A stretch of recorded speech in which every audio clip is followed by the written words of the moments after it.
So hello guys, welcome back on the channel. तो आज हम बात करने वाले हैं next question SDM in sales distribution management के बारे में।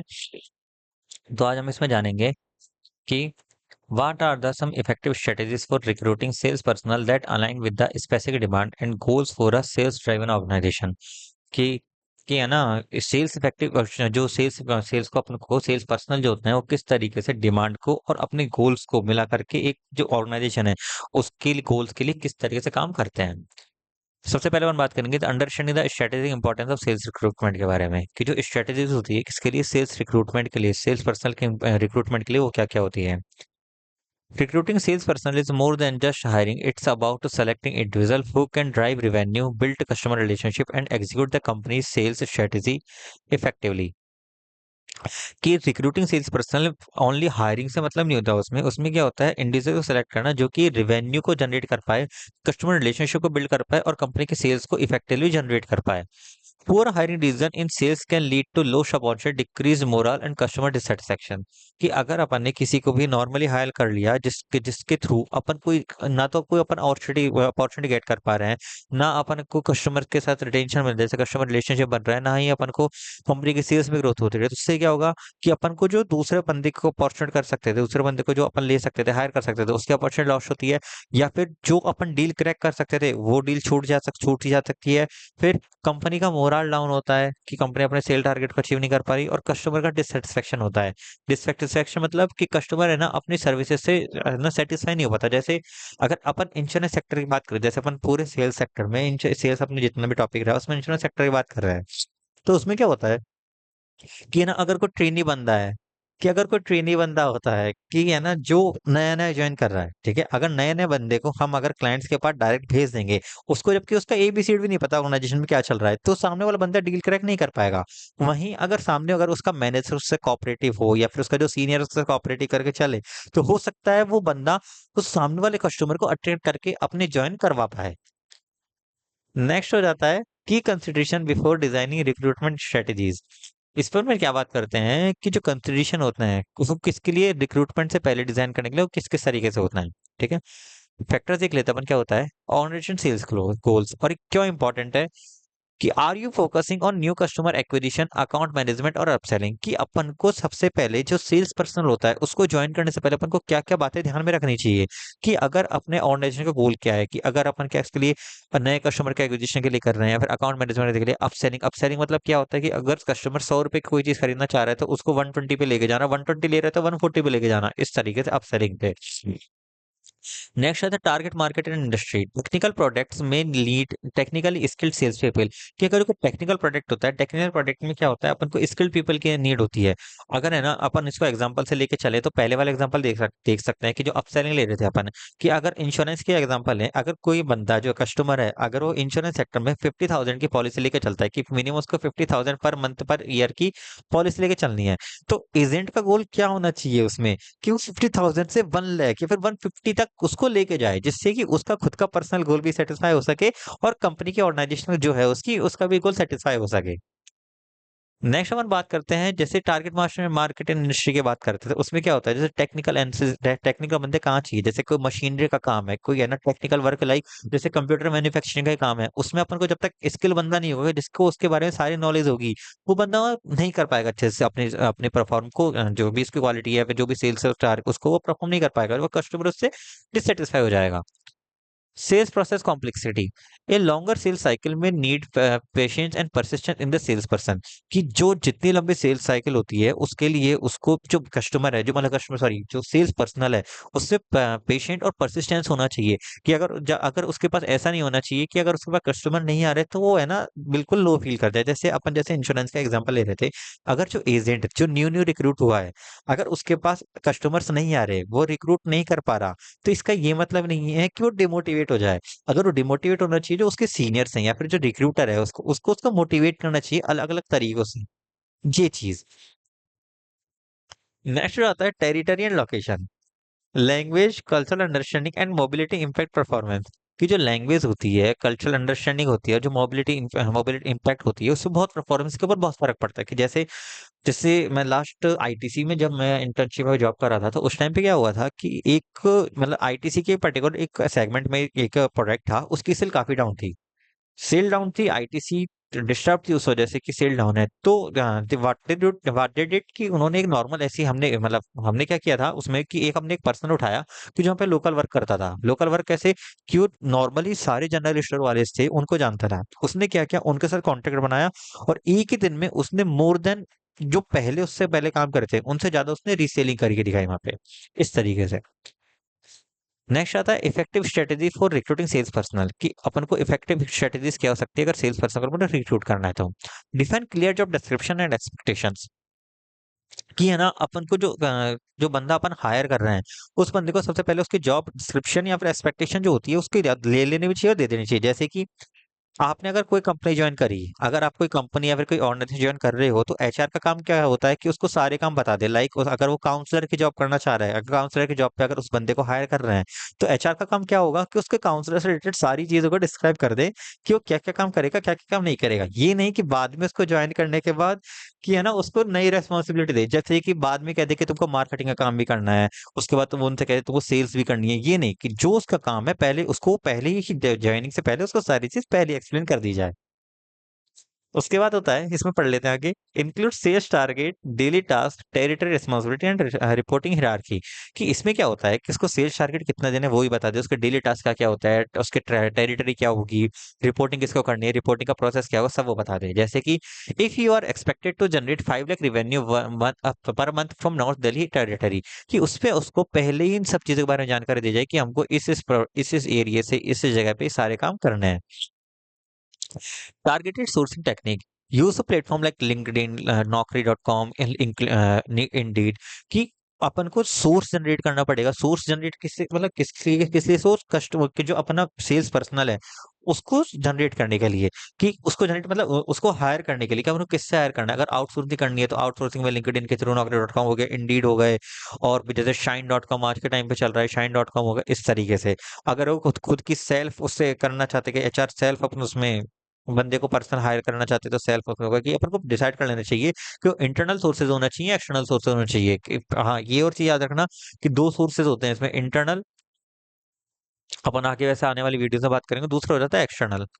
इंटरनल में क्या हो जाता है, इंटरनल में जो इनसाइडर्स होते हैं अपने इनसाइडर जैसे अंदर जो काम करे, जैसे प्रमोशन दे दिया अपन ने उसको या फिर रेफरेंस इंटरनली आ गए, इस तरीके से। और एक्सटर्नल क्या हो गया, बाहर से, जैसे आउटसोर्स कर लिया अपन ने, पब्लिकेशंस के थ्रू अपन ने मांग लिया, इस तरीके से। Partner with industry industry specific recruitment agency की जो इंडस्ट्री में इस रिक्रूटमेंट एजेंसी है उनके साथ पार्टनरशिप करना। Use of employ referral to find culturally aligned candidates की, वही जैसे मैंने ये बताया था कि इसमें सामने में रेफरेंस लेना, कि रेफरेंस लेने के बाद जैसे इंश्योरेंस में ही होता है कि जैसे मेरे को इंश्योरेंस में काफी ज्यादा नॉलेज है, तो इंश्योरेंस सेक्टर में क्या होता है कि अगर आप खुद रिक्रूट हुए हो तो आप उसमें एक काम भी कर सकते हो। अगर सामने वाले को भी अगर आप रिक्रूट करते हो और अगर वो 6 महीने आपके पास रुक जाता है तो उसको 5,000 या फिर 50 जो भी उसका अमाउंट कंपनसेशन होता है उसको वो भी मिलता है। क्यों? क्योंकि इंश्योरेंस सेक्टर में काम करने वालों की वैरायटी कम है, कि उसमें लोग बहुत कम ज्वाइन करना पसंद करते हैं, इस वजह से। नेक्स्ट आता है screening and assessment tools. Sales attitude sales aptitude test, measure negotiation, persuasion and product understanding. इसमें क्या होता है कि मेजर नेगोशिएशन, एक सेकेंड, हेलो हेलो हेलो। इसमें नेक्स्ट हम बात करते हैं कि सेल्स एप्टीट्यूड टेस्ट जो होता है इसमें क्या होता है कि measure negotiation, persuasion and product understanding. इसमें क्या होता है कि अपन को सबसे पहले क्या होता है कि स्क्रीनिंग करने पहले उसकी नेगोशिएशन मैनेज करना चाहिए, वो किस तरह नेगोशिएट में है नहीं है, परसुएशन देखना चाहिए उसका प्रोडक्ट में अगर, और उसके प्रोडक्ट में अंडरस्टैंडिंग है या नहीं। प्रोडक्ट अंडरस्टैंडिंग से मतलब कि अगर सामने वाला बंदा मान के चलते हैं अगर उसने इंश्योरेंस ही ज्वाइन करा है, ठीक है, इंश्योरेंस जैसे अपन एग्जांपल लेके चल रहे हैं, तो उसको इंश्योरेंस के बारे में पहले नॉलेज है भी या नहीं, और अगर वो नॉलेज है भी तो वो किसी काम की है या नहीं, उसके बारे में उसको सारी चीज के बारे में पता होना चाहिए। Personality assessment, identify traits like resilienceness, empathy and motivation. कि सामने बंदा अगर सेल्स जनरेट करने जा रहा है तो वो अपने आप को रिप्रेजेंट करने के लिए होना चाहिए, कि लाइक अगर आप सेल्स मैनेजर के रूप में जा रहे हो तो आप सेल्स मैनेजर दिखने चाहिए हो। ये नहीं कि आप कुछ भी पहन के जा रहे हो, आपकी पर्सनैलिटी कुछ भी वहां पे शो कर रही है। आप मोटिवेटेड लगनी चाहिए कि आप अपने काम के प्रति मोटिवेटेड हो। Behavioural interviewers, youth star technique. Star technique में क्या आता है, ऐसे सिचुएशन आ जाती है, टास्क आ जाता है, एक्शन आता है, रिजल्ट आ जाता है कि जो जैसे अपन इंश्योरेंस का एग्जांपल लेकर चलते हैं, उसमें क्या होता है कि है ना इंश्योरेंस का एजेंट जो होता है उस बंदे को पहले सिचुएशन देनी चाहिए, उसके ऊपर से टास्क कराना चाहिए, उसके एक्शन देखना चाहिए, उसका कैसा एक्शन आता है, और फिर रिजल्ट देखना, जैसे रोल प्ले एक्टिविटी जिससे हम कह सकते हैं कि रोल प्ले होना चाहिए उसके साथ। नेक्स्ट आ गया recruitment branding. Position your company as an employer of choice for sales talent. कि अपनी जो पोजीशन कंपनी की होती है एज ए एम्प्लॉयर, अपन को वो सामने शो करनी चाहिए कि हमारी कंपनी कैसी है कैसी नहीं है, उसको पहले ही शो बता देना चाहिए। Highlights benefit incentives career growth training and recognition. कि अपने पहले ही उसके बेनिफिट जो है उनको हाईलाइट कर देना चाहिए कंपनी की साइड से कि क्या क्या मिलेगा, कि कितने उसको इंसेंटिव मिल रहा है, उसको कैरियर ग्रोथ कितनी मिल रही है, उसको ट्रेनिंग कैसे मिलेगी, उसको रिकॉग्निशन मिलेगी नहीं मिलेगी, वो सब चीजों के बारे में उसको पहले से ही पता होना चाहिए। नेक्स्ट आता है इंटर्नशिप टू एम्प्लॉय प्रोग्राम। कि उसको पहले इंटर्नशिप होनी चाहिए एम्प्लॉय प्रोग्राम से पहले। कि partner with MBA institution and BB college for internship pipeline. कि जैसे अपने एमबीए में होता है, एमबीए में क्या होता है, 2 मंथ्स की अपने है ना इंटर्नशिप होती है, उससे क्या होता है कि सामने वाले बंदे को पहले ट्रेन कर दिया जाता है अपने काम के लिए, फिर उसी से वो उनको हायर कर लेते हैं, जिसे पीपीओ बोलते हैं, कि pre placement offer. Pre placement offer आजकल क्या हो जाता है कि इंटर्नशिप के बेस पे दे दिया जाता है।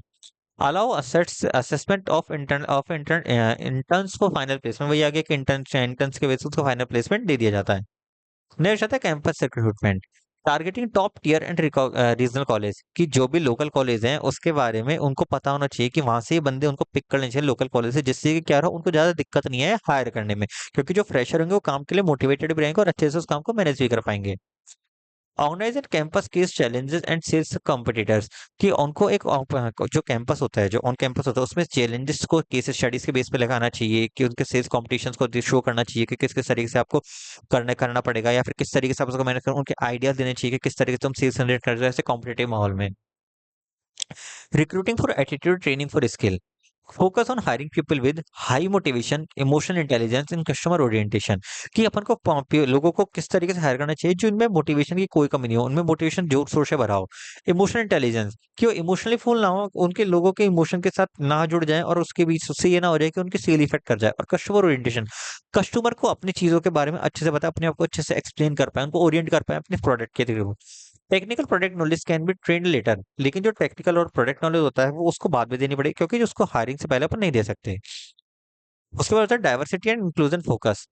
Recruiting across regions genders and background help to border market access and customer empathy. ये जो रिक्रूटमेंट होता है रीजन के, जेंडर में, बैकग्राउंड के बेस पे और है ना, इन सब चीज के बेसिस पे नहीं होना चाहिए, कि नॉर्मली चलना चाहिए, जिससे सामने वाले कस्टमर को ये ना लगे कि अपन किसी के साथ है ना भेदभाव कर रहे हैं, कि किसी भी तरीके से अपन सामने वाले का मार्केट खराब कर रहे हैं या फिर अपना मार्केट खराब कर रहे हैं। कि रिक्रूटिंग जो होनी चाहिए वो रीजन के बेसिस पे नहीं होनी चाहिए, जेंडर्स के बेसिस नहीं होनी चाहिए, उसके बैकग्राउंड के बेसिस पे नहीं होनी चाहिए। क्योंकि अगर किसी कंपनी के बारे में एक बार नेगेटिविटी फैल जाती है तो फिर उसकी वजह से उसके सेल्स पे इफेक्ट पड़ती है। नेक्स्ट हो जाएगा अलाइंग सेल्स रिक्रूटमेंट विद ऑर्गेनाइजेशन गोल। कि सेल्स रिक्रूटमेंट को ऑर्गेनाइजेशन गोल के अकॉर्डिंग किस तरीके से सेट करना चाहिए। तो अपन ये बात करते हैं पहले ऑर्गेनाइजेशन गोल के बारे में, और उसके बाद रिक्रूटमेंट रिक्रूटमेंट स्ट्रेटेजी देखेंगे। Enter new market, hire local with knowledge of that region. कि अगर मान के चलो, जैसे अपन है ना आईटीसी का एग्जांपल लेके चलते हैं, आईटीसी को क्या, आईटीसी जैसे क्या करती है कि जो कोई न्यू मार्केट में अगर कोई मार्केट कोई उसका एंट्री हो रही है, कोई प्रोडक्ट अगर एंटर ले रहा है उसका, तो उसके लिए वो क्या करेगा, लोकल्स को हायर करेगी, जिससे वो ज्यादा से ज्यादा बंदों को अपने अट्रैक्ट कर पाए। लॉन्च न्यू प्रोडक्ट, कि recruit the technical product specific knowledge, की वही कि जिसको प्रोडक्ट के बारे में नॉलेज है या फिर केवल टेक्निकल नॉलेज है इस चीज के लिए। Improve customer relationship, hire people with CRM experience. कि सीआरएम आज के टाइम पे है ना एआई मॉडल चल रहा है, एआई मॉडल कहते हैं, फिर टेक्निकल मॉडल चल रहा है, जिसके थ्रू कस्टमर रिलेशन मैनेजर को मैनेजमेंट को वो किया जाता है, एक्सपीरियंस किया जाता है, कि वो एनालाइज करते हैं किस तरीके से सीआर कस्टमर के रिलेशन के साथ कस्टमर से रिलेशन बनाया जा सकता है, तो वो जिसको आता है उसको हायर करें। Boost sales quickly, hire experience sales professional with proven track records. कि उनके पास पहले की जो हायर उन्हीं बंदों को करना चाहिए जिनका पहले ट्रैक अच्छा हो, तो मतलब जो एक्सपीरियंस बंदे हो। कि फ्रेशर को तो तुम मौका दो ही दो, साथ में एक्सपीरियंस बंदे को लो जिससे सेल्स ज्यादा इफेक्ट ना पड़े। नेक्स्ट आता है इसमें common mistake avoid in sales recruitment. की जो सेल्स रिक्रूटमेंट से कॉमन मिस्टेक क्या अवॉइड करनी चाहिए। Over reliance on academic qualification, कि उसकी क्वालिफिकेशन के ऊपर भरोसा ज्यादा नहीं करना चाहिए, क्योंकि जो क्वालिफिकेशन एकेडमिक क्वालिफिकेशन में क्या होता है कि सामने वाला बंदा हो सकता है रट्टा दे के पास हो सकता है, बट उसको प्रैक्टिकल नॉलेज हो ही ना। इग्नोरिंग कल्चरल फिट, कि कल्चरल फिट को ज़्यादा प्रेफ़रेंस देनी चाहिए। अगर वो कल्चरल में उसमें एक्सेप्ट नहीं हो रहा है, लेकिन उसमें नॉलेज अच्छी है, वो बंदा अच्छे से प्रैक्टिकल वर्क कर सकता है, तो उसको भी प्रायोरिटी देनी चाहिए। नो क्लियर की परफॉर्मेंस इंडिकेटर पोस्ट हायरिंग, कि की इंडिकेटर जो इंडिकेटर की परफॉर्मेंस इंडिकेटर होते हैं, उनको पोस्ट हायरिंग पे नहीं देखना चाहिए, उनको पहले देख लेना चाहिए। Falling to access communication persuasion skills, कि जो उसकी जो स्किल्स है, परसुएशन कम्युनिकेशन स्किल्स हैं, उसको ऊपर उसको जज करना चाहिए अच्छे से, ताकि उसको बाद में दिक्कत ना आए। और जैसे अपन इस पे केस स्टडी देख लेते हैं। कंपनी जेडवाई एक सोलर प्राइवेट लिमिटेड है, उसका ऑब्जेक्टिव क्या है, एक्सपेंड करना है सोलर पैनल इंस्टॉलेशन को रूरल महाराष्ट्र के एरिया में, ठीक है। तो इसके लिए रिक्रूटमेंट स्ट्रेटेजी क्या होनी चाहिए? सबसे पहली बात, अगर अपन नॉर्मल लेते हैं कि अपन ने पहले देखा था कि लोकल्स को अपन को सपोर्ट करना चाहिए, कि जो भी लोकल बंदा है उसको सपोर्ट किया, कि वो जानता है कि वहाँ पे किस जगह कैसे नीड है। जैसे कि लोकल बंदे को पता होगा कि इलेक्ट्रिसिटी से ज्यादा प्रॉब्लम कहाँ है, तो वो सोलर पैनल वहां पे ज्यादा अच्छे से उसको स्टोर करवा पाएगा, ठीक है। उसके बाद क्या होगा, इसमें टेक्निकल बंदे की नीड है, क्योंकि सोलर पैनल इंस्टॉलेशन की है, तो उसको टेक्निकल नॉलेज भी होनी चाहिए, ठीक है। अब इस पर अपन आंसर भी देख लेते हैं कि hire local graduates with community ties, कि उसको कम्युनिटी टाइज के साथ उसके लोकल ग्रेजुएट्स होने चाहिए, उसको हायर करना चाहिए। फोकस करना चाहिए एबिलिटी और टेक्निकल नॉलेज के ऊपर, कि उसकी नॉर्मल एबिलिटी ज्यादा उससे टेक्निकल नॉलेज के ऊपर एबिलिटी होनी चाहिए, क्योंकि सोलर पैनल का काम है इसमें। Provide 2 week training in solar product space, क्योंकि उसका काम सोलर पैनल का है, तो सोलर पैनल में जितने ही पैनल होते हैं उसको किस तरीके से इंस्टॉल करना है, उसकी सारी सेटिंग्स क्या है, उसको किस तरीके से मैनेज करना पड़ेगा, क्या नहीं करना, उस चीज के बारे में सारी जानकारी देने की कम से कम 2 वीक की ट्रेनिंग होनी चाहिए। और offer incentive plan tied to number of homes converted, कि मतलब आजकल जनरली ये देखा जाता है कि जो भी प्रोडक्ट होता है उसके बेस पे परसेंटेज है ना, एक जो सेल्स पर्सन होता है उसको देना चाहिए, कि जैसे कि अगर वो 10% 10 घर पे क्या अगर होता है तो उसको 10%, एक घर पे 1%, इस तरीके से उसको इंसेंटिव प्लान जनरेट होना चाहिए। तो लास्ट में अपन ये देख लेते हैं कि इसका कंक्लूजन क्या है, कि effective recruitment of sales person is strategic process that must reflect the company's market focus sales strategy and local term goals, की जो सेल्स पर्सन होता है उसका गोल क्या होना चाहिए, कि कंपनी का मार्केट को फोकस करना चाहिए, सेल्स स्ट्रेटेजी पे ध्यान देना चाहिए, उसके लॉन्ग टर्म गोल्स होने चाहिए। This structure objective driven approach ensure that the right people are place the right roles, कि सबसे पहले कंपनी का भी काम होता है, उसमें क्या होना चाहिए, उसके ऑब्जेक्टिव ध्यान में रखते हुए ये ध्यान में रखना चाहिए कि जो सही इंसान है उसको सही रोल प्रोवाइड किया जाए, leading to higher sales productivity, lower turnover and generate alignment with business objectives, कि जो हायर सेल्स प्रोडक्टिविटी होती है और उसका लोअर टर्नओवर होता है, और उसको क्या करे, वो चेंज कर दे कि उससे बिजनेस का ऑब्जेक्टिव कर दे, कि जो टर्नओवर है उसको हाई कर दे, सेल्स की प्रोडक्टिविटी हाई कर दे, इस तरीके से। तो thank you so much guys, अगर आपको आज की वीडियो पसंद आएगी तो लाइक करें, चैनल को सब्सक्राइब करें, शेयर करें हमारे चैनल्स को। Thank you so much.